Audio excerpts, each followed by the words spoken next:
prior to receiving the ball, and then after that it was all Karl instigating the contact. Biggest lead of the night, 43-34. And Pat going to get Magic back into the ball game here to try and turn things around. Mark Eaton about to return for the Jazz. Drew into the lane, has it knocked loose, but Woolridge comes up with it. Well, they cannot make a jump shot. Bailey saves it to Stockton. Quick look inside. Malone. He'll shoot two. Divac's the foul. And he can't believe it either. He's just standing there. I mean, and Karl is just using that superior strength of his. Let's see if we can watch if there was a foul on Divac. There, if anything, he bumps him there. Now he pushed him. Now he's just standing, and the ball's brought back into him and all the contact. There's no question that Divac did foul him. But when the whistle's being blown, they're blowing it on the contact made by Karl Malone, initiated by Karl. You say about all the great players, and I know Pat Riley will to the officials. He's good enough. He doesn't need any help. I used to say that about you, Rick. But I'd like to get all the help I can get. Not, however, in your most recent All-Star appearances. You have not risen to the occasion. But that's another story. Divac's out, Green in. See, Karl Malone just keeps getting better. 2 career highs. 44-34. When you're not getting paid to play, Skip, it doesn't matter how you play. Makes a difference. One of the two, a rebound Green. At the conclusion of tonight's game, Rick will select the Miller Lite player of the game, so stay tuned for that.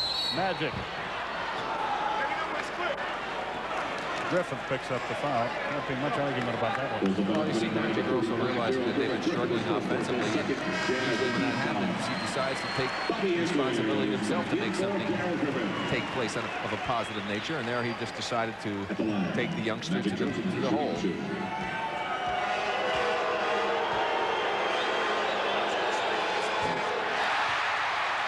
Magic tries again. He's had a tough time of it tonight. That's the first Laker free throw. And that's the second. Well, they've either been getting dunk shots or shooting jumpers, so you don't get to the line very often in those situations. Stockton, by the way, has 9 assists and 3 steals already. Thurl Bailey has been quiet tonight. 8 on the shot clock. Eaton just walked also. 2-point basket for Stockton. I guess the pivot foot doesn't make any difference in this game. Nope, not anymore. 46-35. Magic over Hansen. Won't go. Eaton the rebound. Utah's clicking right now. Stockton penetrates. That leaves Malone by himself, and he is doing it. He has 21. See how many assists John Stockton has already. Let's get that one. Timeout, Los Angeles again. 6:02 remaining in the first half, and the folks in Utah are happy campers. AC Green's going to stay out here, and then he's got to come to help on the penetration, leaving the trailer who'll come from this direction. Karl Malone open for the jump shot opportunity. Here goes John. He'll survey the situation. Green kind of staying watching. Now he must go to help on the penetration. That leaves Karl Malone open. Stockton spots the open man. Karl drops it in for 2. 9 assists for John Stockton. And 3 steals as well. And 9 points. So play will resume here. There's Mr. Stockton. I mean, he is really the prototypical point guard. I mean, the guy size-wise, the way he plays the game. Boy, any youngsters out there, if you want to emulate somebody, if you're a little guy, that's the guy. Scott fumbled away a layup. A block is called.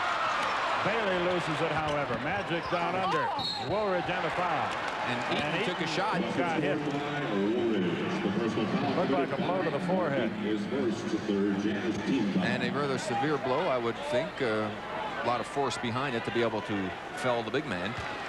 But you notice the pass by Magic Johnson. What a terrific pass that was. There's the pass all through that traffic right to Woolridge. Woolridge very strong. Watch the right elbow. Well, it was the hand that caught him. It really didn't look like it wasn't the elbow. It was just his hand. Yeah. I don't think that the big guy can take a punch. Didn't look like it. Woolridge will try to convert the three-point play and bring it back to a 10-point game. He does all of that.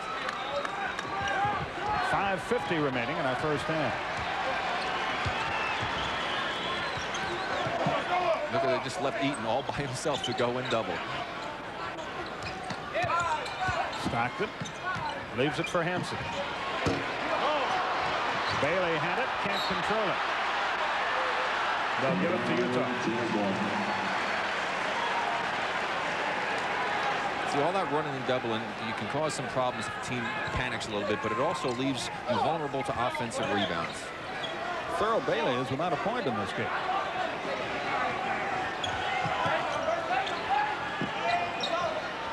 They've got him posted. He wants to do something about that, but he doesn't. And that's a bad shot. Magic rushes it up the floor to James Worthy. Scott for three. Wait, another air ball. And a foul on Byron Scott. That's incredible. I don't know if Byron Scott has ever in his life shot 2 air balls in a basketball game.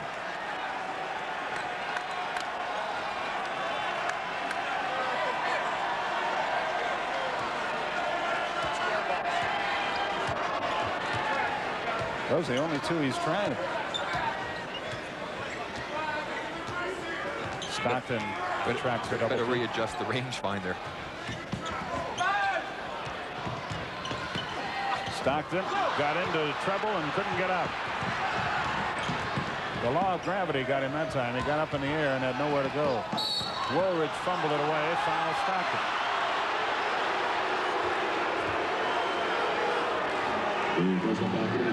Stockton with his second. That is the fourth team foul. Second on Stockton. 4:40 left first half.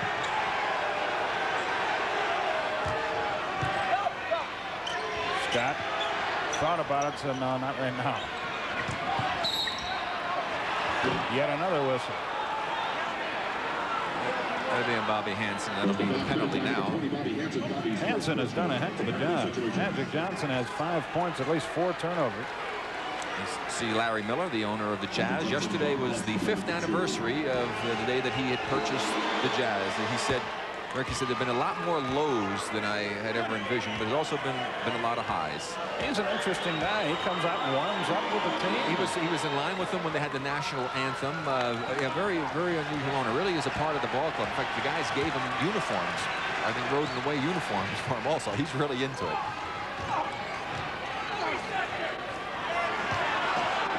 Eaton has it blocked, gets it back, jump off. The basket doesn't count, it's a jump off. And the crowd is whipped into a frenzy here. See, Woolridge just waited until he went up and goes up, times it perfectly, had his hand on the ball. Mark came down, went up strong the second time, but good call on the official's part. Excellent defense by Woolridge. And the Lakers win the draw, and here comes Magic.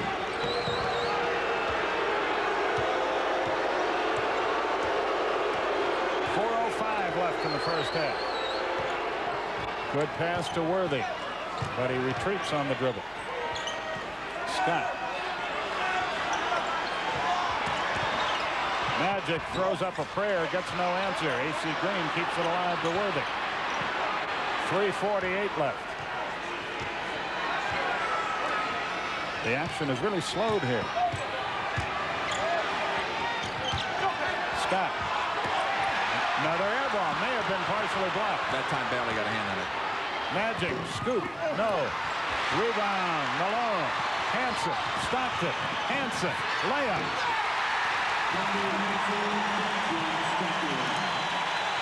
Magic just getting to his feet at the other end.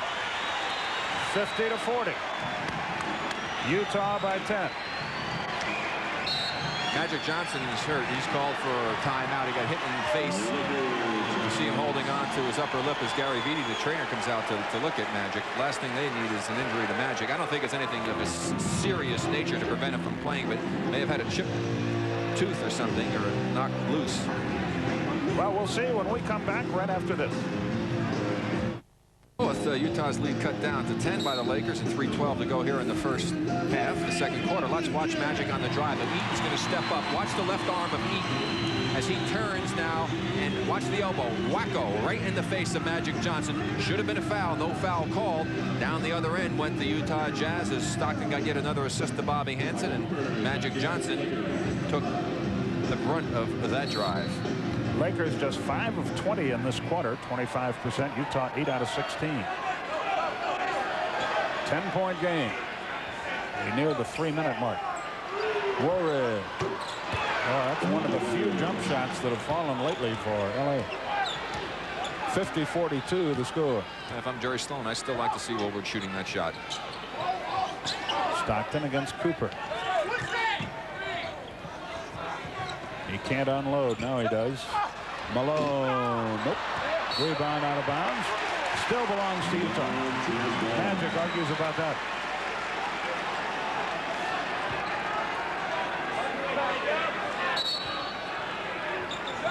Don't forget the Prudential halftime report with Craig Sager back in our Atlanta studios, and Steve Jones from here in Salt Lake. 2.5 minutes left. Stockton left it short over the backboard. Lakers ball. 2:25 remaining in the half. Did you get the feeling that the crowd here is nervous, wondering when the Lakers are going to explode? It's like they're not quite sure that they've got this lead. The crowd is that way everywhere the Lakers play. These are two good basketball teams. Foul Hansen. He hand checked him. And what happened? He was coming out a little bit out of control. Magic again taking advantage of the defender doing that.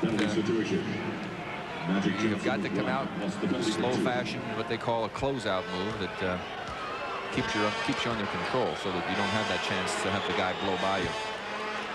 Magic makes the first. He's 4 out of 5 from the line. It's a 7-point game. It's a 6-point game.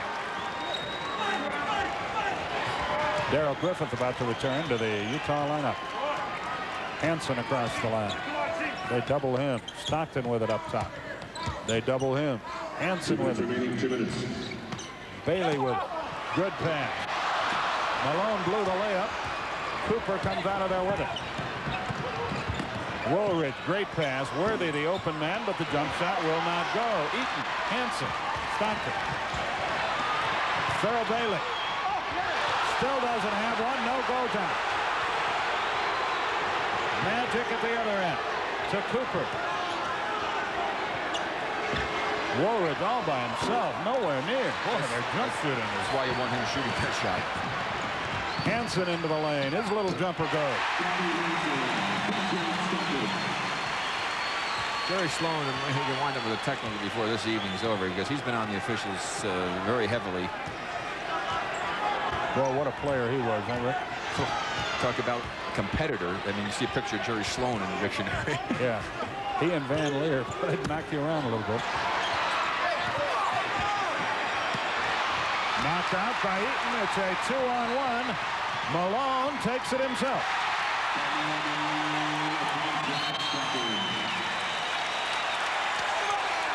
.23 for Malone, and a 10-point lead again. Less than a minute remaining. Yeah, Karl got fouled on that play, too.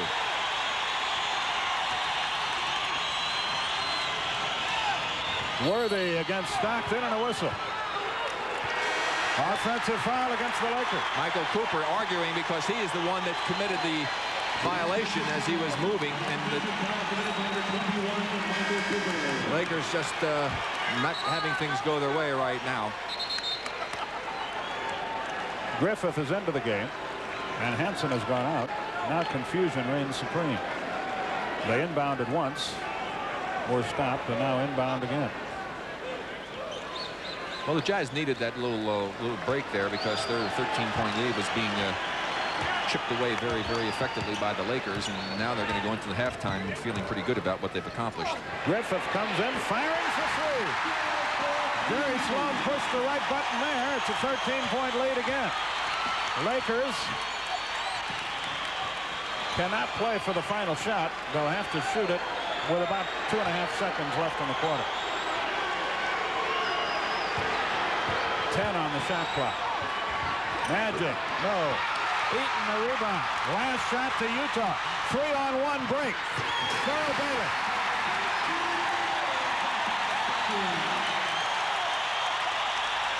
AC Green will get a decent shot up, or should. He does. Air ball. It won't count. The basket came too late. And a big burst for Utah. They build their biggest lead of the night as we go to the break. At halftime, Jazz 59, Lakers 44.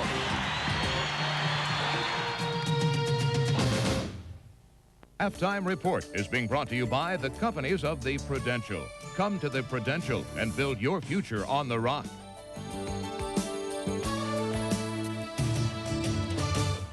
With the Jazz leading the Lakers by 15, welcome to the Prudential Halftime Report. 5 down, 3 to go. That's the situation in both the East and the West, as 5 teams in each conference have clinched playoff berths with 3 more spots up for grabs. First in the East, where Detroit and Chicago from the Central Division are in, along with Philadelphia, Boston, and New York from the Atlantic. The teams with the 4 best records will open the playoffs at home. Meanwhile, Philadelphia and Boston are fighting for the Atlantic Division title and the #2 seed. Let's check in on what they're doing tonight. Philadelphia with a 14-point lead over Minnesota. Ron Anderson has come off the bench for the Sixers. He is 7 for 7 from the field. He has 14 points. Meanwhile, the Boston Celtics had a comfortable lead over Miami. However, the Heat went on an 18-3 run in the third quarter. Sherman Douglas had 13 points in that quarter alone. He has 28 in the game, and Miami has tied Boston to score 83 all. 4 teams are in the running for the final 3 playoff spots in the East. Milwaukee has clinched its 11th consecutive non-losing season. Indiana is on the verge of only its 2nd winning season in 9 years, while Atlanta and Cleveland are tied in the loss column. The Cavs are in Washington tonight. Mark Price should be well rested. He was ejected in the first half of last night's loss in Chicago after receiving the only 2 technicals of his life. Tonight, playing in Washington, Bullets coach Wes Unseld says we need to stop Mark Price tonight, and he wasn't able to early. First play of the game, a 3-pointer by Price. He has had the hot hand, 5 out of 6 from 3-point range for Price. Meanwhile, at the other end, good ball movement. Jeff Malone to Harvey Grant, got the basket. Then a short time later, Malone feeds the ball underneath and then gets it back and shoots over Craig Elo for the basket. And as you can see, Washington leading Cleveland, a game that Cleveland almost needs to win to keep their playoff hopes alive. The Indiana Pacers have gotten hot at the right time. The Pacers in New York tonight looking for their 4th win in a row. Meanwhile, the Knicks have been struggling. Charles Oakley is out. They need help on the boards. Maybe they ought to get this guy out of the stands. Dave Winfield, he was a great player at the University of Minnesota. But in the game, as we see right here, without Oakley, Kiki Vandeweghe and Kenny Walker getting more playing time, and this time they connect for a nice play underneath the basket for New York. For the Pacers, the story has been Chuck Person.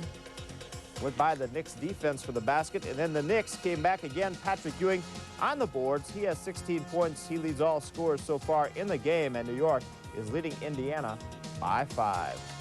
The Atlanta Hawks have the night off, but just ahead, back-to-back road games against Detroit and Milwaukee. Both will be televised on our sister station, TBS. And the playoffs begin here on TNT with a doubleheader 2 weeks from tonight.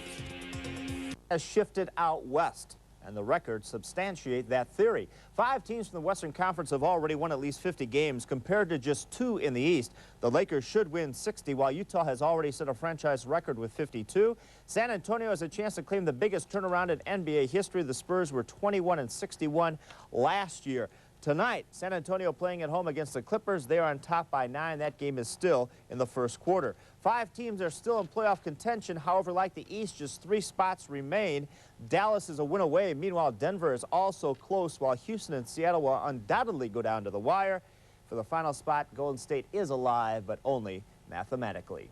Houston has a chance to reach 500 tonight for the first time since December 12th. The Rockets have won 5 of their last 7. It would be a shame to have the playoffs without number 34, Akeem Olajuwon. No, that wasn't him. That was the Rockets ball girl for the game tonight.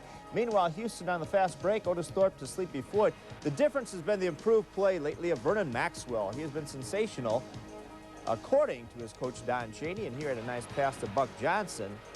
And as you can see, Houston on top by 12. 3 other games later tonight, including a showdown between Denver and Seattle. The Sonics have lost 3 in a row. They need to make a move tonight as they begin a 3-game homestand. It continues Saturday against Phoenix and Tuesday against the Lakers. Tuesday's game will be seen right here on TNT, 8 o'clock Eastern, 5 o'clock Pacific. Then we conclude the regular season with the Bulls against the Celtics a week from tomorrow. Making it great inside the NBA. Brought to you by Pizza Hut.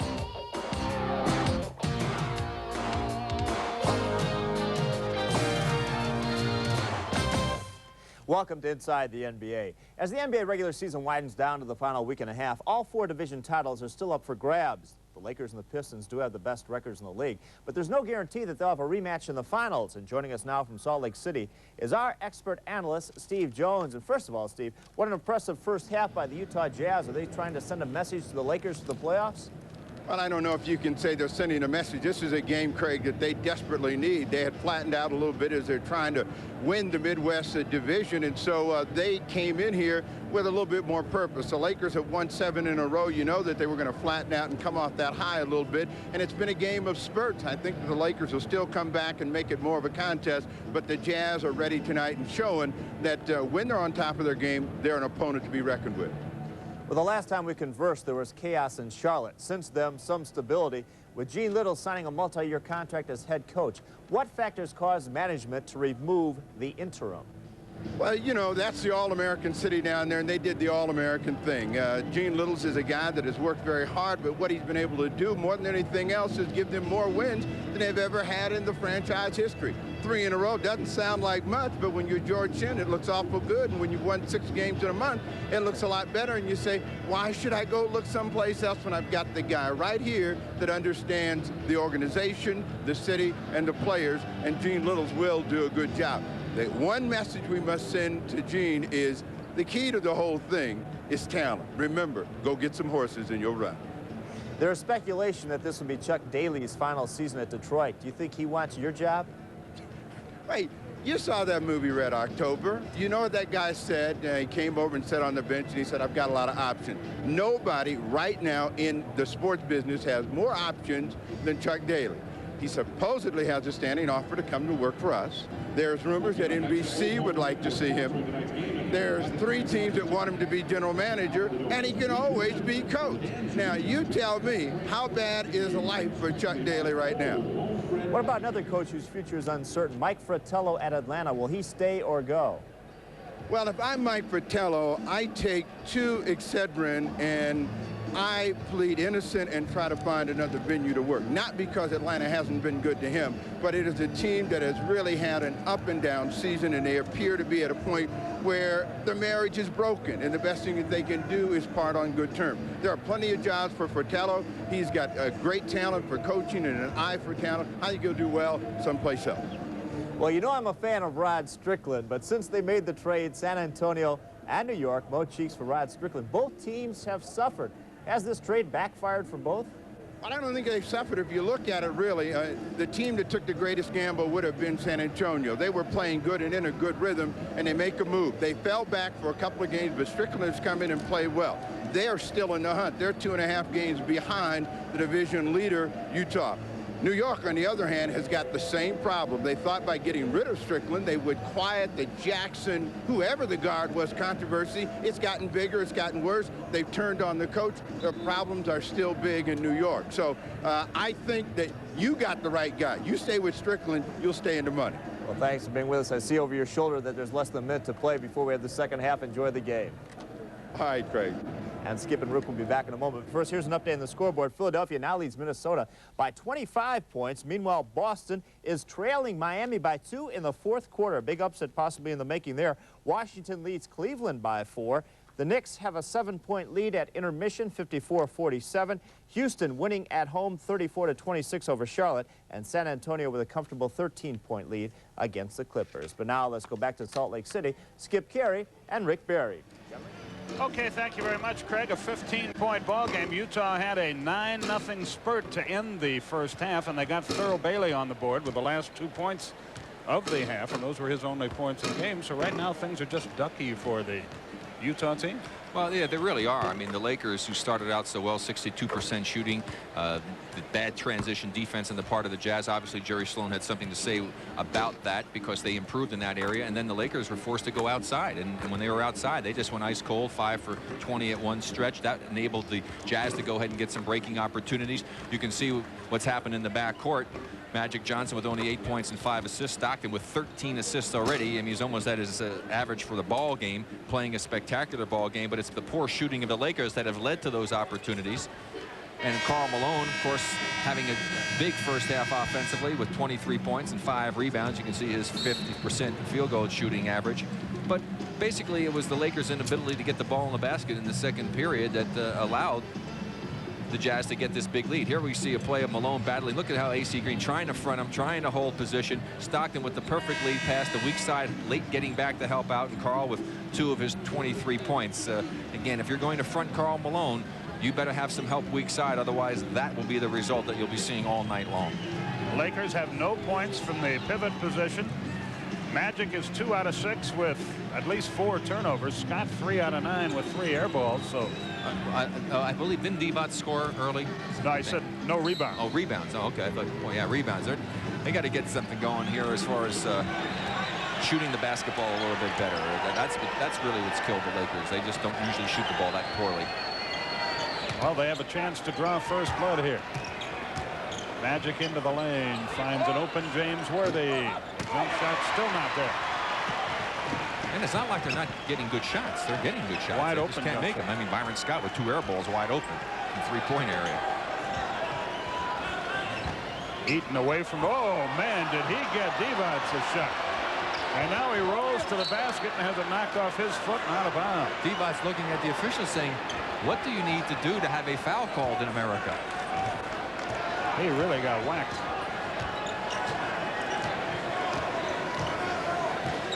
Magic works against Hansen. Divac's down low. Blocked by Thurl Bailey. Here comes Stockton. On a drive. Won't go. Tip. Good. Stockton went sailing into the seats, but he's all right. How can a slender guy like that be as tough as he is? He's really a tough cookie. Well, he's not all that slender for his size. He's a competitor, and that's the most important thing. He just thrives on this. Divac had a good pick on Hansen. Boy, they cannot make a jump shot. Keep an eye on Malone and Divac as they're shoving on their way down the court.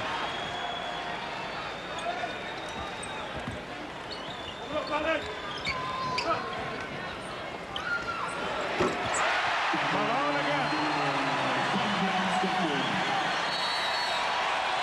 20-second timeout for the Lakers already.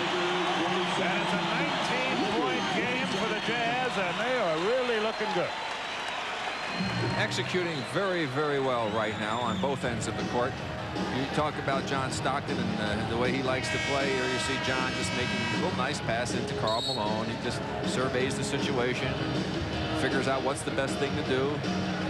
And normally, he makes the right decision. When you average 14 assists a game, you've got to be making a lot of proper decisions. Well, I thought you had a great question, and Malone had a great answer in your pregame chat with him about how he wants to give the ball up. He's always looking to give the ball up. Yeah, if you play with a guy like Stockton, well, you just run and get yourself open because you know he'll deliver it to you.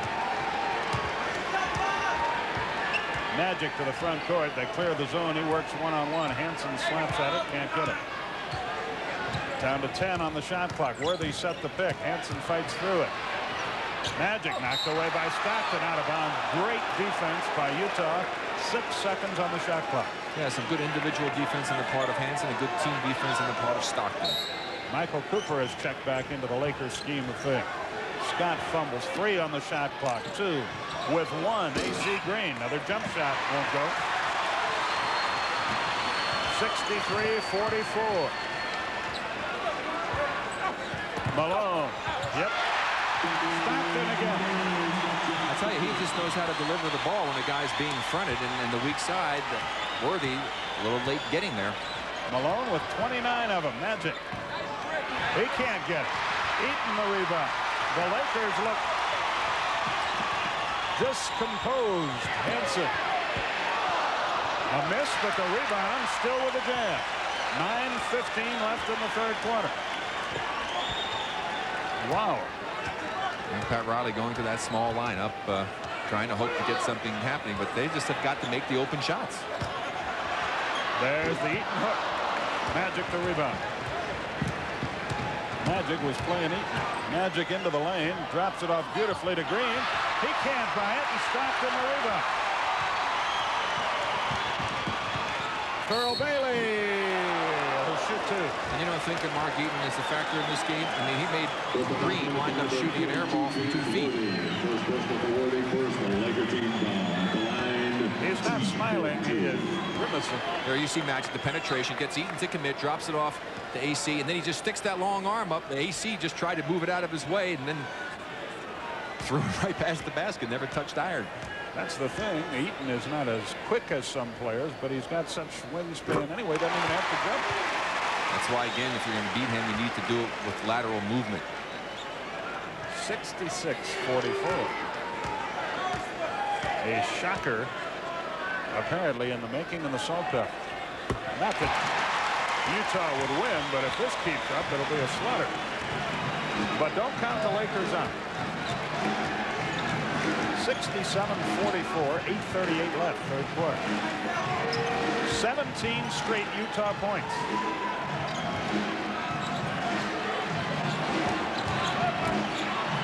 Worthy, that ends that run. Let's see now if the Lakers decide to play behind Karl Malone defensively if he goes down inside. Well, I'll bet you he'll wind up going down inside. Bailey, high arc. He's back on the track after a bad start.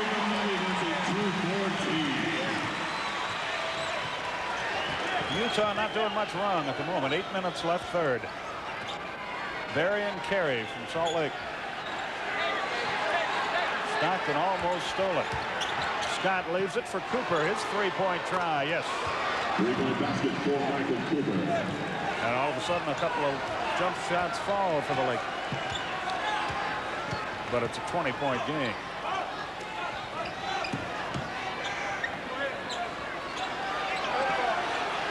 Hansen and Stockton play catch, and Bailey's got the same shot, but not this time. Magic heads up the floor. Lakers need one of those patented spurts there. And that's the general idea. You see, the Jazz have to be careful not to take the kind of shot that was taken by Thurl Bailey down there. The Lakers want them and are trying to encourage them to take those type of quick shots from the outside, which will play right into the Lakers' hands, especially if the Jazz should go cold. And they're due to cool off a little. Malone, not this time. And the rebound, can Scott save it? Yes. And where did they play him? Behind.